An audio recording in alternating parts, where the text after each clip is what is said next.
Bismillahirrahmanirrahim. Assalamualaikum warahmatullahi wabarakatuh. Alhamdulillah.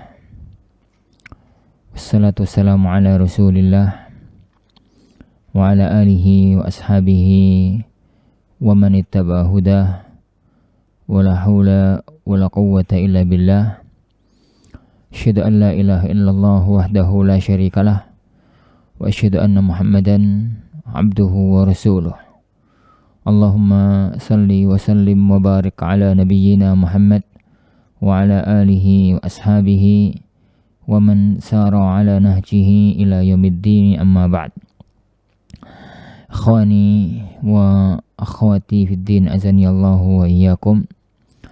Alhamdulillah, di pagi yang berbarokah ini kita kembali bertemu di majelis kita, majelis Al-Arba'un fil Ahkam, 40 hadis tentang hukum-hukum agama, hukum-hukum fikih agama yang ditulis oleh Imam Al-Hafidh Al-Mundhiri rahimahullahu ta'ala.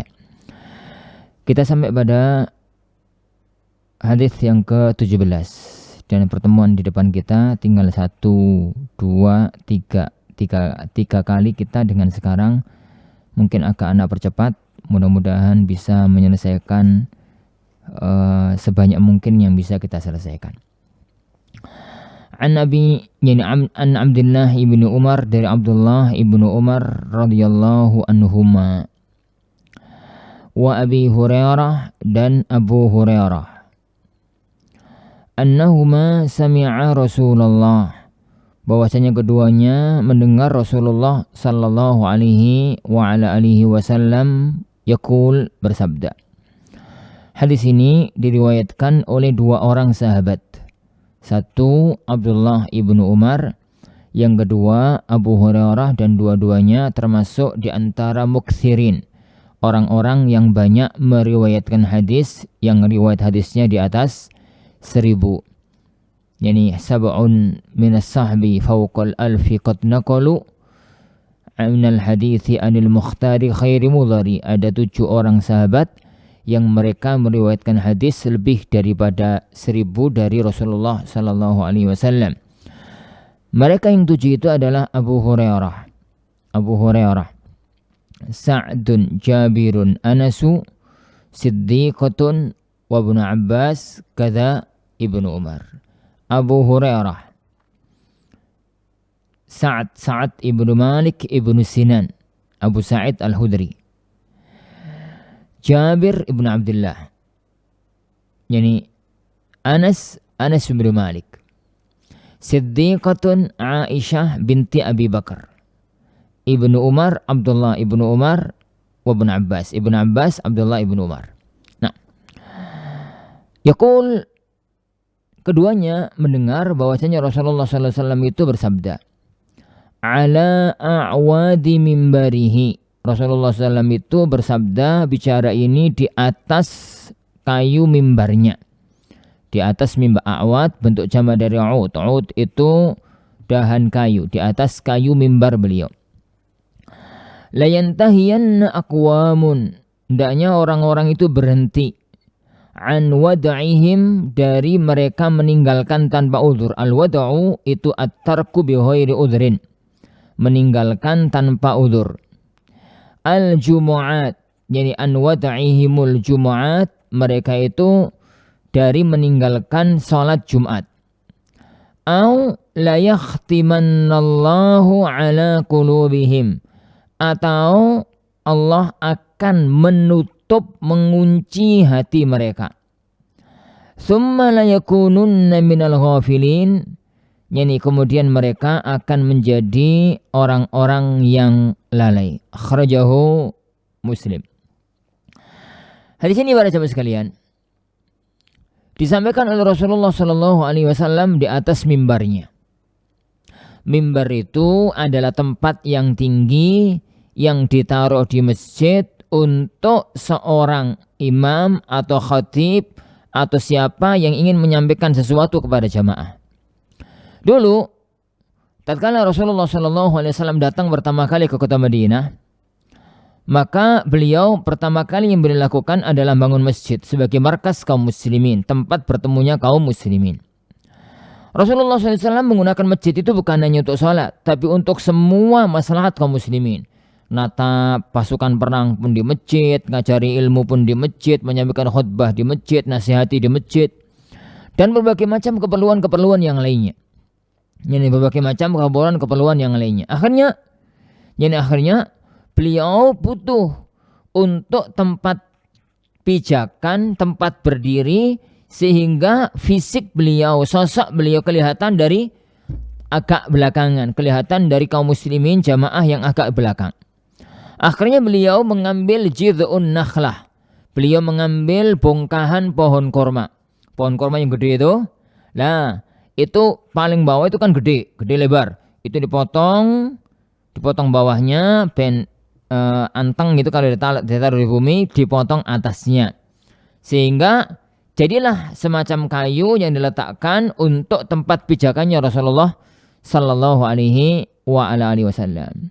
Sampai suatu ketika, sudah beberapa tahun setelah itu, ada seorang ibu-ibu sebagaimana dalam Sahihain. Ibu-ibu itu datang kepada beliau Sallallahu Alaihi Wasallam mengatakan, ya Rasulullah, innali ibnun najjar. Ya Rasulullah, aku memiliki anak tukang kayu. Aku itu memiliki seorang anak tukang kayu. Bagaimana kalau anakku aku minta untuk membuatkan mimbar jenengan? Untuk membuatkan mimbar untuk jenengan. Rasulullah SAW, ya silahkan. Akhirnya ibu itu minta sama anaknya untuk membuat mimbar. Dibuatlah mimbar dari satu kayu yang banyak berada di pinggiran kota Madinah. Dari satu kayu atsal gitu ya, yang banyak berada di pinggiran kota Madinah. Dibuat dengan model inisiatif, dipikir gitu sama sahabat muda tukang kayu tadi, bagaimana caranya untuk biar tujuan tercapai dan beliau nyaman. Akhirnya dibuat 3 derajat. 3 anak tangga.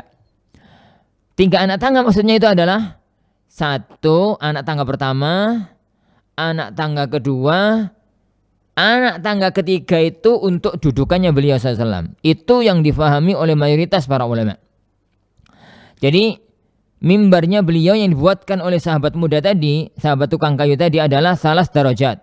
3 anak tangga. Jadi dari lantai itu 1, terus 2, terus 3 itu tempat duduk. Dan beliau itu berpijaknya di lantai atau di anak tangga yang kedua. Beliau itu berpijaknya di anak tangga yang kedua.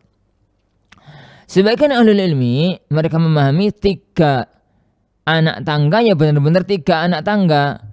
1, 2, 3, terus tempat duduk. Wallahu a'lam. Riwayat ini para jemaah sekalian menunjukkan kepada kita bahwa bentuk mimbar itu bukan sesuatu yang tauqifi. Bentuk mimbar itu bukan sesuatu yang paten, harus begitu. Tidak boleh lebih, tidak boleh kurang, bukan. Tapi bentuk mimbar itu sesuai dengan maslahat yang ada. Sesuai dengan maslahat yang ada. Dan itu pendapat yang lebih kuat di antara pendapat-pendapat para ulama dalam masalah ini. Yang menunjukkan akan hal itu beberapa hal. Yang pertama, bahwasanya tatkala Rasulullah SAW pertama kali buat mimbar, itu nggak pakai anak tangga. Saat pelepah korma, bongkahan korma dipotong bawah, potong atas, sudah. Gitu aja, ya kayak bongkahan pohon korma gitu aja sudah. Yang kedua, pada waktu beliau sallallahu alaihi wasallam ditawari oleh sang ibu tadi, karena anaknya tukang kayu, beliau hanya mengiyakan dan beliau sallallahu alaihi wasallam tidak menentukan bagaimana modelnya.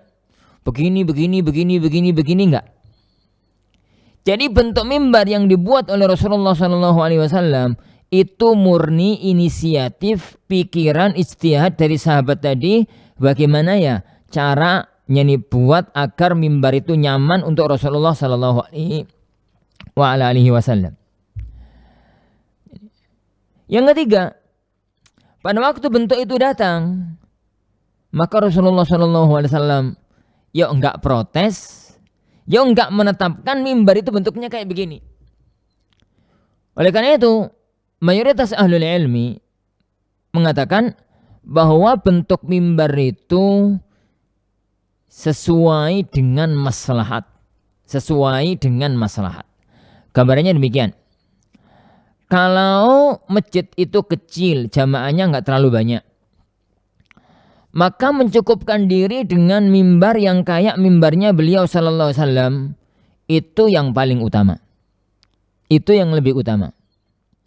Karena sedekat mungkin dengan petunjuknya beliau sallallahu alaihi wasallam, maka itu yang paling baik. Adapun kalau masjid itu luas, jamaahnya banyak, kalau cuma 2 anak tangga, 1-2 itu khotibnya enggak kelihatan. Butuh lebih tinggi sehingga butuh sampai 4-5 anak tangga, maka yang lohir itu boleh. Yang lohir itu boleh. Meskipun kita bertegas, yakni bahwasanya dalam masalah-masalah yang berkaitan dengan syar'i, sedekat mungkin dengan apa yang diamalkan oleh beliau sallallahu alaihi wasallam, maka itu yang terbaik. Kecuali kalau di sana ada perubahan illah dan perubahan maslahat. Yani perubahan illah dan perubahan maslahat yang ada. Wallahu yani a'lam bi as-shawab. Nah, jadi beliau sallallahu alaihi wasallam bicara ini di atas mimbarnya. Jadi beliau bicara di atas mimbarnya. Beliau mengatakan orang-orang yang biasanya itu yang dia itu meninggalkan sholat Jumatan, dan berhenti ya kalian. Berhentilah kalian dari tidak sholat Jumat tanpa udzur. Kalau tidak, maka Allah akan ngunci hati kalian dan kalian akan menjadi orang-orang yang lalai sampai meninggal dunia. Hadis ini menunjukkan kepada kita ancaman keras. Jadi hadis ini menunjukkan kepada kita pertama wajibnya sholat Jumat. Wajibnya sholat Jumat bagi orang-orang yang wajib sholat Jumat. Yang kedua, ancaman keras orang meninggalkan Jumatan tanpa udzur syar'i. Ancaman keras orang itu meninggalkan sholat Jumat tanpa udzur syar'i. Makna tanpa udzur syar'i? Makna tanpa udzur syar'i adalah dia itu tidak ada udzur syar'i. Bukan karena sakit, bukan karena ini, bukan karena itu, yang memang dia itu punya udzur tidak menghadiri Jumatan. Adapun kalau dia itu punya udzur, maka boleh, kayak sakit, kayak hujan deras gitu.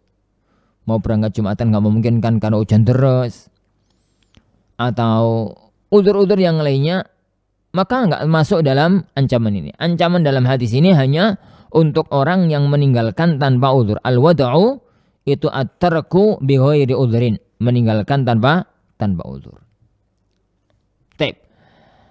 Ancaman yang diancamkan oleh beliau sallallahu alaihi wasallam, Allah akan nutup hatinya.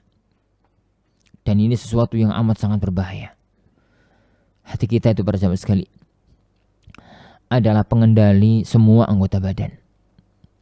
Ini hati ini api, tangan bisa baik, kaki bisa baik, lesan bisa baik, mata bisa baik, telinga bisa baik.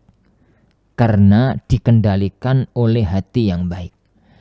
Tapi kalau hati buruk, semua anggota badan maka ikut-ikutan buruk. Kata beliau sallallahu alaihi wa ala alihi wasallam, ala inna fil jasadi mudghah. Ketahuilah bahwasanya dalam tubuh manusia itu ada segumpal daging. Idza salahat salahal jasadu kulluh. Kalau memang segumpal daging ini baik, maka semuanya akan ikut jadi baik. Apabila segumpal daging ini jelek, maka semuanya akan ikut jadi jelek. Semuanya akan ikut jadi jelek. Ala wahiyal qalb. Ketahuilah bahwasanya itu adalah al-qalb. Itu adalah hati dalam terjemahan yang kondang di negeri kita. Jadi intinya orang berbuat baik dan buruk itu adalah bagaimana hatinya. Maka kalau kemudian hatinya sudah terkunci, maka dia akan sulit untuk menerima dan mengamalkan kebenaran. Meskipun nyata-nyata di depan dia kalau itu adalah kebenaran. Lihatlah para sahabat sekalian yang dimuliakan Allah Subhanahu wa taala. Orang yang menentang kebenaran bukan karena dia nggak tahu kalau itu kebenaran. Bukannya nggak tahu, tapi karena hatinya sudah terkunci. Abu Jahal misalkan. Abu Jahal menjadi salah satu di antara gembong kekafiran. Penentang dakwahnya Rasulullah SAW. Bukan karena beliau bukan karena dia nggak tahu kalau Muhammad itu benar. Dia itu yakin seyakin-yakinnya kalau Muhammad SAW itu di atas kebenaran. Benar-benar seorang nabi, benar-benar seorang rasul. Tapi dia itu melakukan itu semua karena hatinya telah terkunci. Sebabnya dia itu lebih mengedepankan ta'assub kabilahnya. Dia itu pernah mengatakan, bagaimana disebutkan oleh Ibnu Katsir rahimahullah ta'ala. Jadi kata beliau, Abu Jahal itu pernah pada waktu ditanya oleh orang-orang, kenapa kamu kok gak mau beriman? Padahal kamu yakin Muhammad itu benar. Maka dia mengatakan, nahnu Bani Mahzum wa Bani Hashim. Yani kami, antara kami Bani Mahzum, kabilahnya Abu Jahal itu Bani Mahzum. Dan antara Bani Hashim, kabilahnya Rasulullah SAW itu Bani Hashim. Itu selalu sama dalam semua sisi. Sama-sama mulia, sama-sama terhormat, sama-sama dermawan, sama-sama pendekar, berani, gagah berani, sama-sama. Pokoknya semua masalah itu sama. Tidak bisa dianggap menang satu dengan yang lain. Lah, kata Abu Jahal, tapi sekarang orang-orang dari Bani Hashim bisa mengatakan fina nabiyun. Di antara kita itu sekarang ada seorang nabi. Wala nabiyya fikum. Tapi kalian Bani Mahzum gak punya nabi. Lah nanti kalau Bani Hashim itu ngomong begitu, kami punya nabi, di kalian gak punya nabi, terus kita jawabnya apa? Bani Mahzum itu jawab piye? Akhirnya hanya demi mempertahankan gengsi kekabilahan, demi mempertahankan gengsi kabilah, maka dia lalu ikrar, wallahi lan nu'mina bih, wallahi lan nu'mina bih, wallahi lan nu'mina bih. Demi Allah, kami enggak mau beriman, kami enggak akan beriman, kami enggak akan beriman. Karena begitu akhirnya Allah tutup hatinya. Falamma zaghu azaghallahu qulubahum. Tatkala mereka itu menyeleweng, maka azaghallahu qulubahum, Allah pun menjadikan hati mereka nyeleweng. Lah, sangat dikhawatirkan orang itu yang enggak Jumatan selama 3 kali Jumatan. Enggak Jumatan karena uzur. Karena tanpa uzur, maka Allah akan nutup hatinya. Dan kalau Allah sudah nutup hatinya, maka la yakununna minal ghafilin. Mereka pasti akan menjadi orang-orang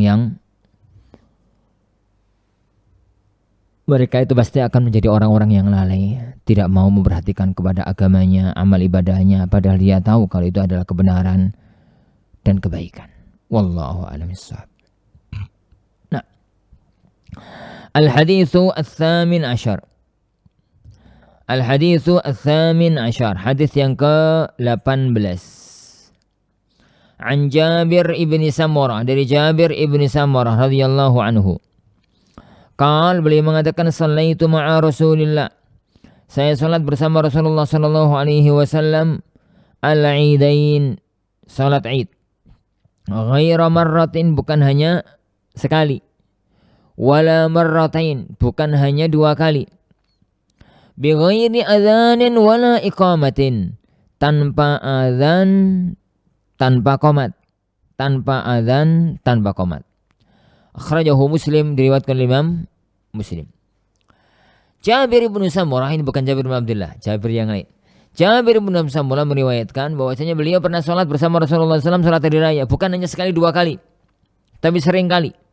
Karena beliau sholat hari raya itu mulai tahun kedua. Jadi sejak ada syariat Ramadan, maka ada syariat sholat hari raya Idul Fitri. Di tahun itu pula ada syariat sholat Idul Adha. Ada sholat Idul Adha. Berarti Rasulullah SAW itu sholat Idul Fitri itu tahun kedua. Dan beliau meninggal dunia di tahun 11. Bulan Rabiul Awal. Belum numi Ramadan. Berarti beliau sholat Idul Fitri itu 9 kali. Itu artinya tok. Belum Idul Adha. Jadi belum Idul Adha. Jadi beberapa kali. Sahabat ini sholat Id bersama Rasulullah SAW itu beberapa kali. Sholat Idain, Idul Fitri sama Idul Adha. Beliau mengatakan, bighairi adzanin wala iqamatin, tanpa adzan, tanpa qomat.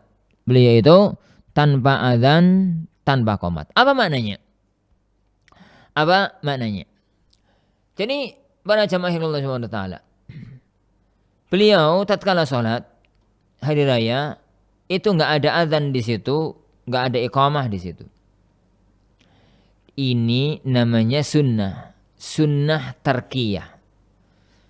Sebagaimana perbuatannya Rasulullah SAW itu adalah sunnah, maka yang ditinggalkan oleh beliau SAW juga sunnah. Kalau yang dilakukan oleh beliau namanya sunnah fi'liyah, kalau ditinggalkan oleh beliau namanya sunnah tarkiyah. Yani, tapi harus dicermati. Yang ditinggalkan oleh beliau SAW itu ada beberapa kemungkinan. Ada beberapa kemungkinan. Kemungkinan yang pertama, ditinggalkan oleh beliau gak ngerjakannya karena memang barangnya, sesuatu itu belum ada di zaman beliau. Sesuatu itu belum ada di zaman beliau sallallahu alaihi wasallam. Tatkala sesuatu itu belum ada di zaman beliau sallallahu alaihi wasallam, otomatis beliau gak melakukan. Maka apa hukumnya sesuatu yang ada itu, yang belum ada itu? Kalau suatu ketika nanti ada, kembalikan kepada kaidah-kaidah dasar agama. Contoh, beliau SAW nggak pakai speaker kalau adzan. Ya karena memang speakernya belum ada. Karena memang speakernya belum ada. Beliau SAW kalau berangkat haji nggak pakai pesawat, pakai unta. Ya karena memang pesawatnya belum ada. Adanya unta. Beliau sallallahu alaihi wasallam dulu nggak melakukan ini, nggak melakukan itu, nggak melakukan ini, nggak melakukan itu. Ya karena di zaman itu barangnya itu, wujudnya itu belum ada. Maka hal-hal yang semacam ini, bagaimana menghukuminya? Dilihat kepada kaidah-kaidah dasar agama. Menggunakan dalil-dalil umum. Contoh, apa hukumnya azan pakai pengeras suara? Kita katakan sunnah. Loh, kok sunnah? Kan beliau gak ngerjakan. Iya, beliau gak ngerjakan karena memang speakernya belum ada di zaman beliau. Begitu ditemukan speaker, orang ngomong bisa terdengar dari suara yang jauh dan suaranya keras. Begitu. Maka kita katakan, kalau dipakai untuk azan sunnah. Kenapa? Karena tatkala Rasulullah Shallallahu Alaihi Wasallam memerintahkan Bilal untuk adzan, maka kerasnya suara, nyampeknya suara ke tempat yang setinggi mungkin itu adalah yang dilakukan oleh beliau Shallallahu Alaihi Wasallam. Beliau yang dipilih adalah Bilal. Beliau yang dipilih itu Bilal. Dan Bilal itu dipilih karena suaranya keras, karena suaranya merdu. Itu yang pertama.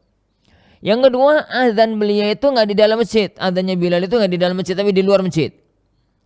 Yang ketiga, beliau azan itu di lantai 2, di loteng, di lantai 2. Yang keempat, azan itu tatkala panggilan salat hayya 'alas shalah hayya 'alal falah, maka itu noleh kanan, noleh kiri untuk menyebarkan suara, menunjukkan bahwasanya salah satu di antara maksud utama azan adalah agar terdengar kaum muslimin seluas mungkin untuk mereka tahu kalau waktu sholat telah tiba. Berarti kalau ada speaker di zaman sekarang, itu menunjukkan kepada kita disyariatkannya, disunnahkannya azan pakai mic, azan pakai pengeras suara. Taib. Contoh yang lain. Contoh yang lain, misalkan Rasulullah SAW budal haji nggak pakai pesawat, tapi beliau SAW budal haji pakai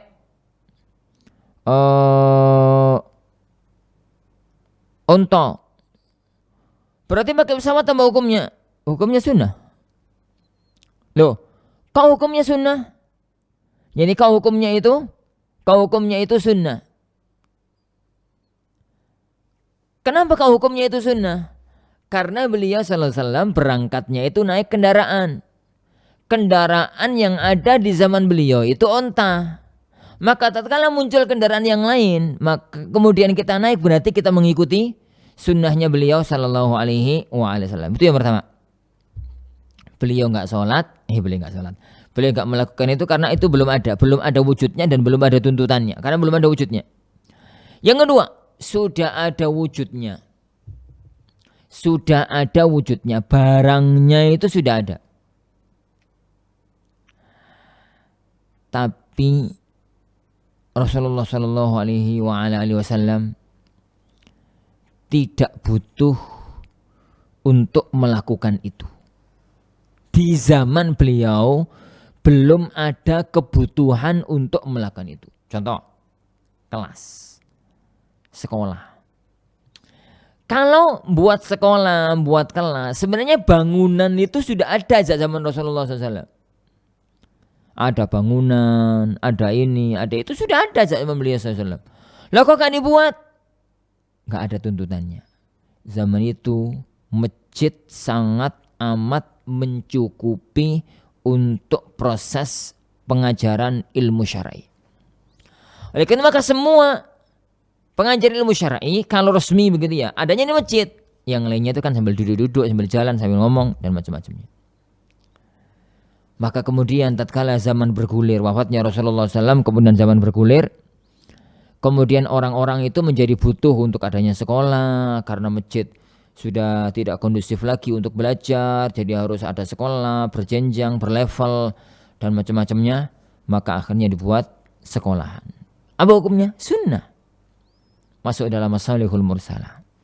Yang ketiga, barangnya sudah ada. Ada tuntutannya di zaman beliau sallam. Tapi ternyata ada penghalangnya. Dia akhirnya Rasulullah SAW itu ninggalkan perbuatan itu karena ada penghalang. Kalau dilakukan bahaya. Maka hukumnya adalah tergantung penghalang itu. Jika penghalang itu masih ada, tinggalkan. Jika penghalang itu sudah tidak ada, maka kerjakan. Karena sebenarnya Rasulullah SAW ingin melakukannya. Ingin untuk melakukannya. Terakhir, sesuatu yang ada di zaman Rasulullah. Ada tuntutan untuk mengerjakan. Tidak ada penghalang Rasulullah SAW untuk mengerjakannya. Lah ternyata kok beliau SAW tidak mengerjakannya. Maka itu yang dinamakan dengan as-sunnah at-tarkiyah. Sunnahnya meninggalkan, melakukannya menyelisihi sunnah. Sunnahnya meninggalkan dan melakukannya malah menyelisihi sunnahnya beliau sallallahu alaihi wa ala alihi wasallam. Bahasa kasarane itu bid'ah. Lah, contohnya apa? Ya ini azan qomat. Kalau kita cermati dengan kaidah tadi, azan qomat itu sudah ada di zaman beliau. Sudah ada? Sudah. Yang kedua, untuk sholat Id sebenarnya itu butuh apa tidak azan sama qomat? Butuh dan banget. Butuh, bukan butuh tok, dan banget. Lawong untuk ngumpulkan jamaah sholat 5 waktu aja butuh azan. Untuk ngomando mulai butuh qomat. Untuk Jumatan aja butuh azan. Untuk mulai butuh qomat. Apalagi untuk sholat hari raya. Yang jamaahnya tambah banyak, tempatnya di musola. Musola maksudnya di tanah lapang ya. Jadi ini itu, maka mengumandangkan azan jauh lebih dibutuhkan. Memulai sholat dengan iqamah jauh lebih dibutuhkan. Ternyata beliau SAW tidak mengerjakannya. Padahal ada penyebabnya, padahal ada yang lainnya. Tanpa ada udzur syar'i. Dari situ maka meninggalkan yang semacam ini, poin yang terakhir tadi, itu adalah sunnah dan mengerjakannya menyelisihi sunnah beliau sallallahu alaihi wasallam. Fahami kaidah itu untuk menjawab atau untuk membahas semua masalah yang berkaitan dengan as-sunnah at-tarkiyah, sesuatu yang tidak dikerjakan di zaman beliau sallallahu alaihi wasallam. Hadis ini para jemaah sekalian, hadis ini tegas. Hadis ini tegas menunjukkan kepada kita bahwa salat hari raya Idul Fitr sama salat hari raya Idul Adha itu tidak ada adzan, tidak ada qomat. Tidak ada adzan, tidak ada qomat. Terus bagaimana melakukannya? Ya wis, kaum muslimin itu setelah sholat subuh dan siap-siap budal ning musola, gitu aja. Parokannya sholat subuh. Setelah sholat subuh dan siap-siap berangkat ke tanah lapang, berangkat ke tempat ibadah sholat untuk mengerjakan sholat yang dikerjakan oleh beliau SAW. Tapi itu yang pertama. Nah, terus kalau mau mulai sholat, ya sudah, imam datang, makmum berdiri, disuruh merapatkan sholat, ya sudah, begitu. Jadi itu adalah tanpa azan dan tanpa iqamah. Yang ketiga, panggilan sholat yang berkaitan dengan sholat itu ada tiga macam. Yang pertama, sholat yang ada azan, yang ada qomat. Sholat yang ada azan, yang ada qomat. Jadi sholat yang ada azan, yang ada qomat, itu sholat yang ada azan, yang ada qomat, itu kayak sholat 5 waktu. Ada azan, ada iqamah. Yang kedua, sholat yang gak ada azan tapi ada panggilan model lain, itu sholat gerhana. As-salatu jami'ah, as-salatu jami'ah, gitu. Itu sholat gerhana matahari, gerhana rembulan. Yang ketiga, sholat yang tidak ada azan, tidak ada qamah, dan itu sholat hari raya. Tidak ada azan, tidak ada qomat, maka itu adalah sholat yani hari raya. Wallahu yani a'lam bissawab. Nah, para jemaah yang dimulakan Allah Subhanahu wa taala, hadis yang ke-19, al-haditsu at-tasi'a asyara, hadis yang ke-12. An Ya'la ibn Umayyah, dari Ya'la ibn Umayyah radhiyallahu anhu.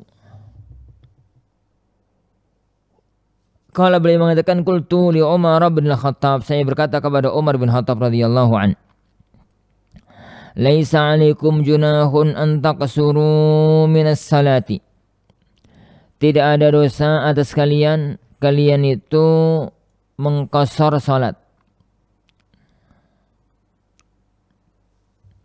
In hiftum ayyaftinakumul ladzina kafaru, jika kalian itu khawatir terfitnah oleh orang-orang yang kafir.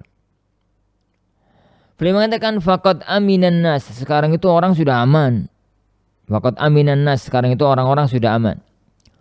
Kok saya tetap qasar? Gitu maunya pertanyaannya. Qala ajibtu mimma ajibta minhu, saya itu heran seperti kamu heran. Seperti kamu heran. Fasa'altu Rasulullah, maka saya bertanya kepada beliau sallallahu alaihi wasallam, an dzalika, dari hukum itu. Faqala, maka beliau sallallahu alaihi wasallam mengatakan, sadaqatun tasaddaqallahu bihi alaikum faqbalu sadaqatahu. Jadi ini adalah sebuah sedekah yang Allah berikan kepada kalian. Faqbalu sadaqatahu, maka terimalah sedekahnya. Faqbalu sadaqatahu, maka terimalah sedekahnya. Para jamaah yang dimuliakan Allah Subhanahu wa taala. Hadis ini berawal dari asal muasal ada hukum qasar. Itu adalah kalau musafir dan dia itu takut dirampok. Ini takut dirampok itu maknanya adalah ya takut untuk dirampok. Takut untuk dirampok, takut untuk ini, takut itu selama safar, maka akhirnya sholatnya diperpendek jadi 2 rakaat. Lah, kata sahabat tadi lah, tapi kan sekarang wis aman. Sekarang itu wis aman, gak masalah, kemana-mana sendirian juga nggak ada masalah. Loh kok sholat masih dikosor? Gitu. Dia bertanya itu kepada Umirul Mukminin Umar Ibn Khattab. Maka beliau mengatakan, ajibtu mimma ajibta minhu. Aku juga heran loh, sebagaimana kamu sekarang itu heran. Akhirnya aku datang kepada Rasulullah SAW bertanya tentang masalah itu. Maka beliau mengatakan, itu adalah sedekah yang Allah berikan kepada kalian, maka terimalah sedekah dari Allah Subhanahu wa taala. Terimalah sedekah dari Allah Subhanahu wa taala. Nah, para ikhwan dan para jamaah yang dimuliakan Allah Subhanahu wa taala, hadis ini memberikan kepada kita, pertama, disyariatkannya qasar bagi orang yang takut dalam safar. Enggak bisa cepat-cepat. Ya, dia itu kalau masih selama safar maka dia itu boleh untuk mengqasar. Yang kedua, dulu di awal-awal masa Islam bahwasanya qasar itu apabila takut ada rampok, takut ada musuh, takut ada ini, takut ada itu dan macam-macamnya. Nah, lah kalau memang hukum asalnya qasar itu hanya karena takut, mestinya kan wis gak takut. Sudah. Wong al-hukmu yaduru ma'illatihi wujudan wa adama. Hukum itu tergantung ilahnya. Ada maupun tidak adanya itu tergantung kepada ilahnya, sebabnya. Dan di sini Allah mengatakan, in khiftum, jika kalian itu takut. Umar pun ngomong, lu aku pun heran sebagaimana dulu, saya pun heran sebagaimana kamu heran. Akhirnya saya beranikan diri untuk bertanya kepada beliau sallallahu alaihi wasallam. Maka beliau mengatakan, itu adalah satu sedekah yang Allah berikan kepada kalian, maka terimalah sedekah dari Allah Subhanahu wa taala. Terimalah sedekah dari Allah Subhanahu wa taala. Wallahu a'lam. Hadis ini berikan kepada kita banyak. Bahwasanya keringanan-keringanan syariat itu adalah bagian dari rukhsah. Keringanan-keringanan syariat itu bagian dari bagaimana seorang itu mengambil rukhsah. Jadi mengambil keringanan jika memang dan itu mungkin kan untuk melakukan hal tersebut. Wallahu a'lam bishawab. Para jamaah yang Allah Ta'ala, al-hadithul ishrun, hadis yang ke-20. Hadis yang ke-20. An Anas bin Malik radhiyallahu anhu, dari Anas bin Malik radhiyallahu an.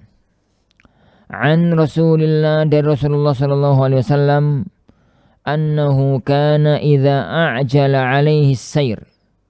Beliau sallallahu alaihi wasallam itu apabila a'jala alaihi as-sayru, beliau itu tergesa-gesa kepingin berangkat. Yu'akhirul zuhra ila awwali waqtil asri.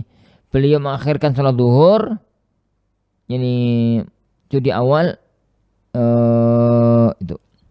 Jadi Rasulullah sallallahu alaihi wasallam annahu kana idza ajala as-sayr, mereka kalau tergesa-gesa berangkat, beliau mengakhirkan waktu zuhur sampai awal waktu asar. Fa yajma'u bainahuma, lalu beliau menjamak antar keduanya. Wa yuakhirul maghriba, lalu beliau itu mengakhirkan salat maghrib, hatta yajma'a bainaha wa bainal isya, sampai menjamak antara salat maghrib dengan salat isya. Hina yaghibus syafaq, tatkala syafaq, kamera itu telah hilang. Akhrajahu al-Bukhari wa Muslim, diriwayatkan Al-Bukhari, diriwayatkan Imam Muslim. Hadis ini menunjukkan kepada kita bahwa di awal-awal masa Islam qasar itu hanya karena takut safar. Safar yang di situ takut ada musuh, ada ini, ada itu yang pertama. Yang kedua, riwayat ini menunjukkan kepada kita adanya nasikh wa mansukh.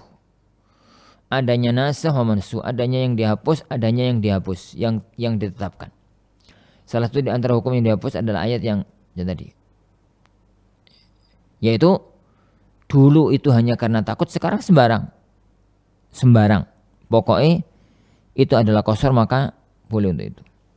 Ini. Yang ketiga, hadis ini menunjukkan kepada kita bahwa orang itu kalau sedang safar maka boleh menjamak. Ini dalam mengatakan sebagian yang lain mengatakan bukan hanya boleh tapi sunnah untuk menjamak. Allahu a'lam. Karena dia sedang safar maka boleh untuk menjamak, atau mungkin maka kita katakan untuk menjamaknya. Menjamak dari sholat tersebut. Lah jamak itu ada dua. Ada jamak taqdim, ada jamak takhir. Jamak takdim itu waktu yang kedua dikerjakan di waktu yang pertama. Jamak takhir itu waktu yang pertama dikerjakan di waktu yang kedua. Kalau zuhur asar, jamak takdim itu asar dilakukan di waktu zuhur. Sedangkan jamak takhir asar zuhur dilakukan di waktu asar. Begitu juga dengan maghrib dan isya. Begitu juga dengan maghrib dan isya. Wallahu a'lam bishawab. Nah,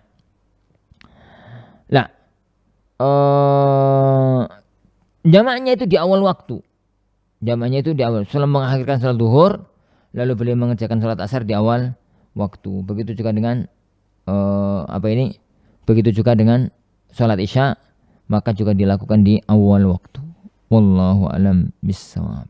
Nah, para ikhwan dan para jamaah yang dimuliakan Allah Subhanahu wa taala, ini hadis yang ke-20 yang berkaitan dengan bab ini. Kita lanjutkan al-haditsu al-hadi wal ishrun, hadis yang ke-21. Hadis yang ke-21.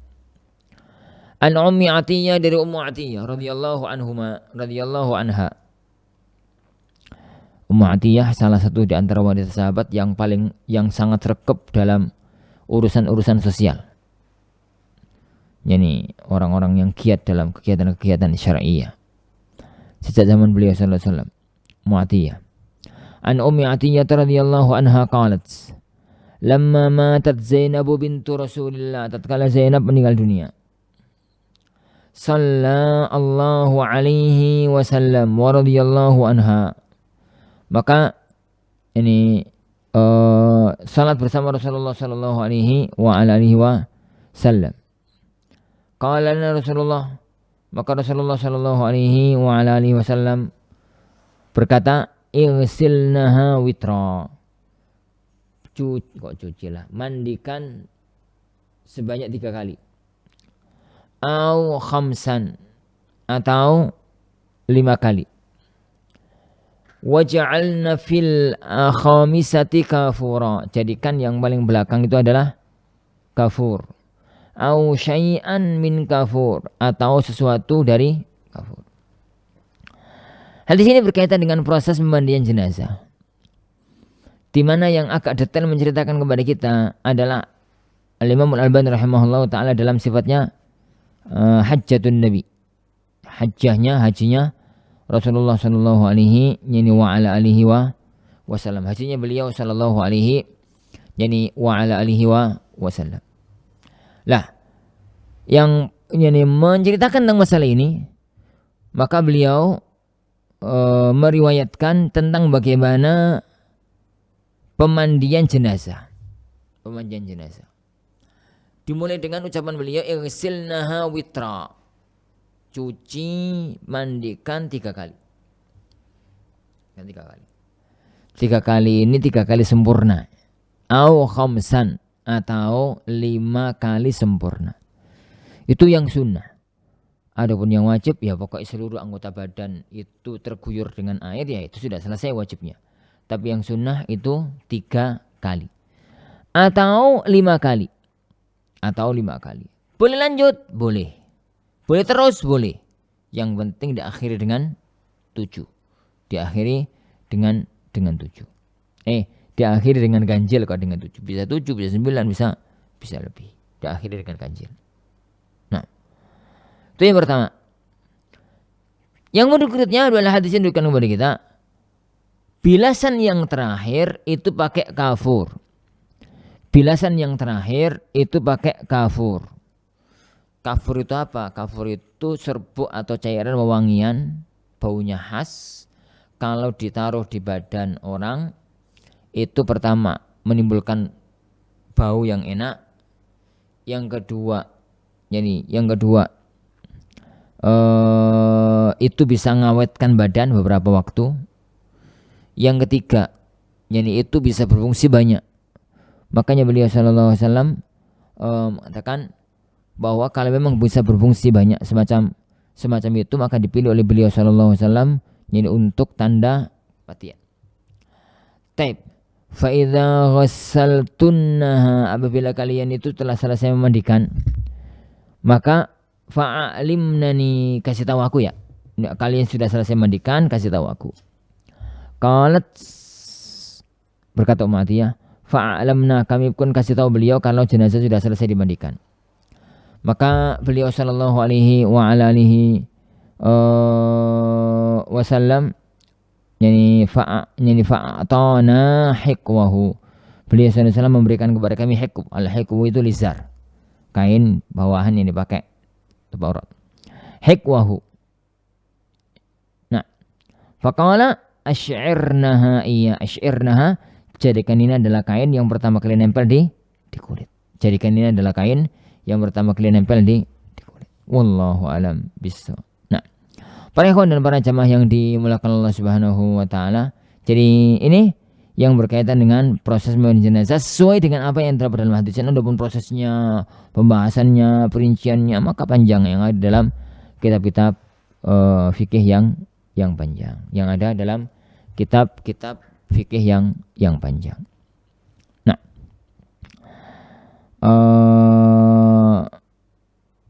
kita baca hadis yang ke-22. An Nabi Hurairah, dari Abu Hurairah radhiyallahu an, anna Nabiya, bahwasanya Nabi sallallahu alaihi wasallam, na'a linnas, beliau memberitahukan kepada orang-orang tentang An-Najasyi, wafatnya An-Najasyi. Na'a linnas An-Najasyi, ya, beliau sallallahu alaihi wasallam memberitahukan kematian kepada sebagian kalangan An-Najasyi. Fil yaumil ladzi mata fi, pada hari di mana beliau meninggal dunia.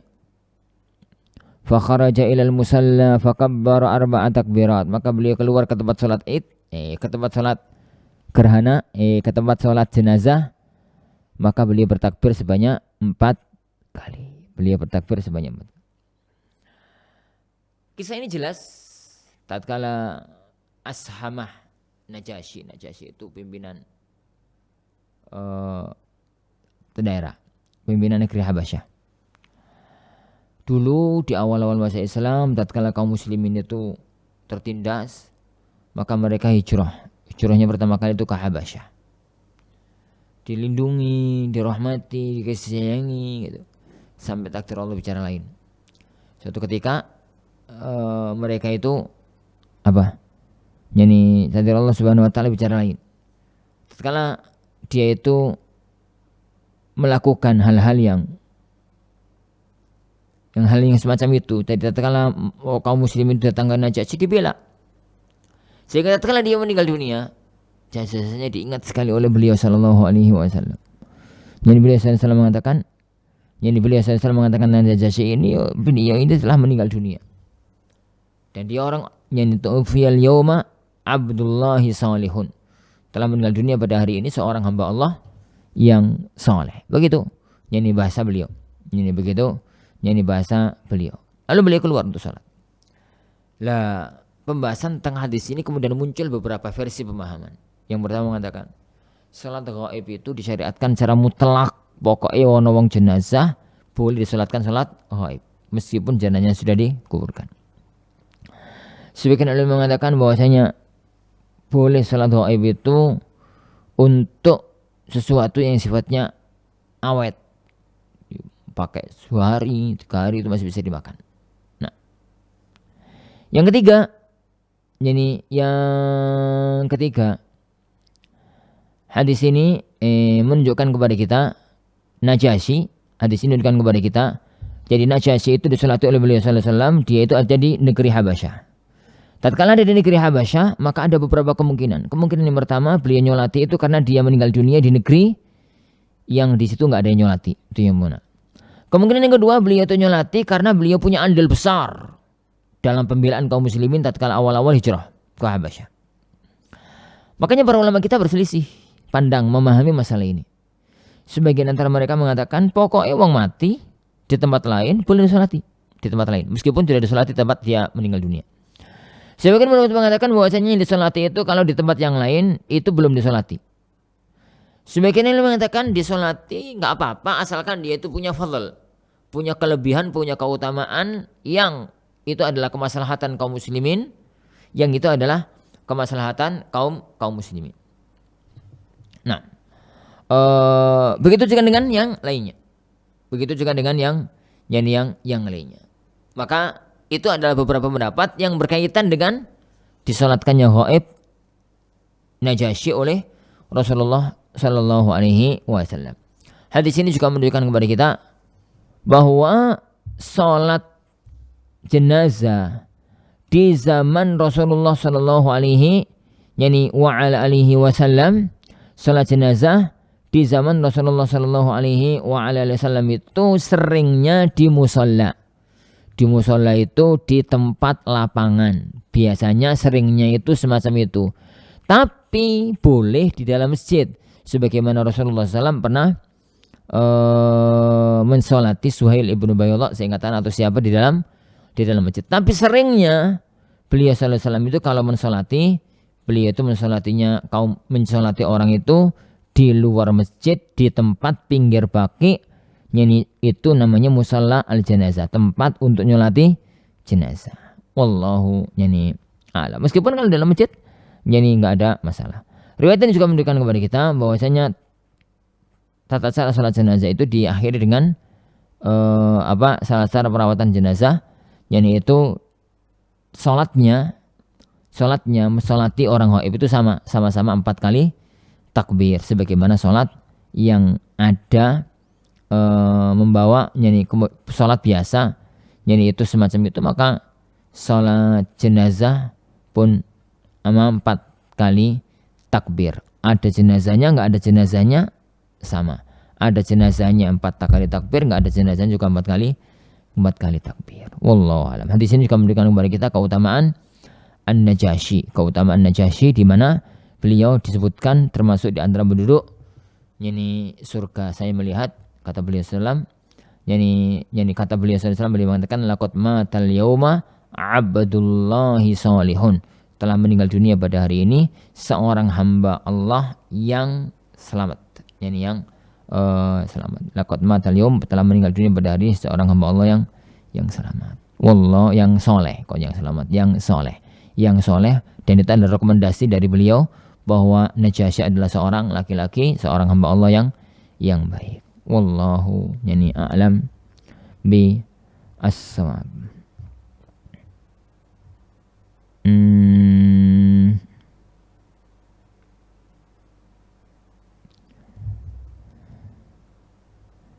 Sampai sini para ikhwah, insyaallah subhanahu wa ta'ala yang kita pelajari pada pertemuan kita kali ini. Insyaallah pertemuan depan ini sampai sini akhir tentang masalah kitabus shalah. Insyaallah pertemuan depan kita mulai pembahasan tentang kitabuz zakah pada hadis yang ke-23 insyaallah subhanahu wa ta'ala. Kita hentikan sampai di sini biar tidak memotong pembicaraan pada kajian besok. Kita masuk pada pertemuan besok pada hadis yang ke-23 tentang masalah zakat insyaallah. Sampai di sini berarti hadis-hadis tentang masalah kitab tentang sholat, mulai dari sholat toharoh, sholat biasa sampai sholat jenazah sudah kita pelajari sampai pada hadis yang ke-22 insyaallah. Kita akhiri majelis kita. Subhanakallahumma wa bihamdik, asyhadu an la ilaha illa anta, astaghfiruka wa atubu ilaik. Wassallallahu wasallam wa baraka ala Nabi Muhammad. Assalamualaikum warahmatullahi wabarakatuh.